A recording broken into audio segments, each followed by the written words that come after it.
चालूच होतं. पुन्हा माती आली म्हणून पुन्हा बांधायला सुरुवात केली. आणि का उत्साह बघून आम्हालाच असं वाटायला लागलं, अरे मुलं केवढी दमले, आज कुणी यायचीच नाही बहुतेक असं वाटत होतं. पण सगळे जरा हजर होते. किल्ला आपण कशासाठी बांधतोय?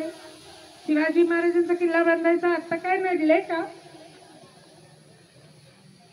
नाही, माहितीये सगळ्यांना शिवाजी महाराज हे आदर्श होते आपल्या स्वराज्यासाठी. स्वराज्य म्हणजे काय? आपल्या लोकांचं राज्य ते निर्माण करण्यासाठी शिवाजी महाराजांनी एवढी धडपड केली.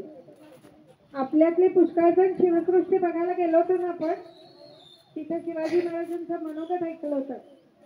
डोळ्यात पाणी आणून सांगितलं ना त्यांनी की मी कशासाठी स्वराज्य स्थापन केलं. स्वराज्य आपलं आहे, संस्थेचं नाव स्वराज्य स्थापन केलं. आणि स्वराज्य काम कशासाठी करताय तर शिवाजी महाराजांचं स्वराज्य सुराज्य व्हावं आणि प्रत्यक्षात यावं आता सुद्धा, म्हणून हे सगळं किल्ला स्पर्धेचं आयोजन केलंय आपण.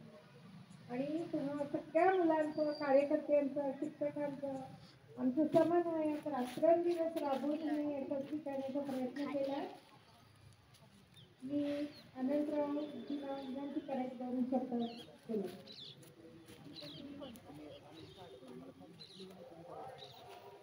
सगळ्यांनी माझ्याबरोबर आणि घोषणा द्यायची आहे. जय शिवाजी, भारत माता की, भारत माता की. पण छत्रपती शिवाजी महाराजांचा त्यांनी त्या काळामध्ये किती कष्टाने, त्यावेळेच्या काळात काही एवढ्या सुविधा नसतात, पण कुठल्या विषयावर आणि कशा पद्धतीने बांधलं एवढे आपण किल्ले बघतो. हे जे किल्ले त्या काळातले बांधले आज असे भेटले आहेत, आजही तसे छान आहेत की नाही.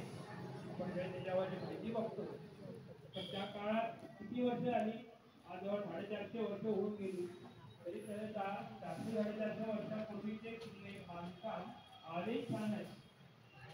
आणि पूर्वी जसे आता होते आहात तसे छोट्यापासून मोठे सगळे मावळे सगळे त्यांच्याबरोबर होते आणि सगळे जण त्यांनी सांगितलेल्या त्या शब्दाप्रमाणे ते सगळे काम करत होते. एकेकाकडे इतके छान छान गुण होते. त्या काळात समुद्रावर झालेला आरमारा, समुद्र सिंधुदुर्ग आणि तिथे जंजिरा किल्ला बघा पाण्यामध्ये बांधला. दगड बघायचा, कुठला कातळ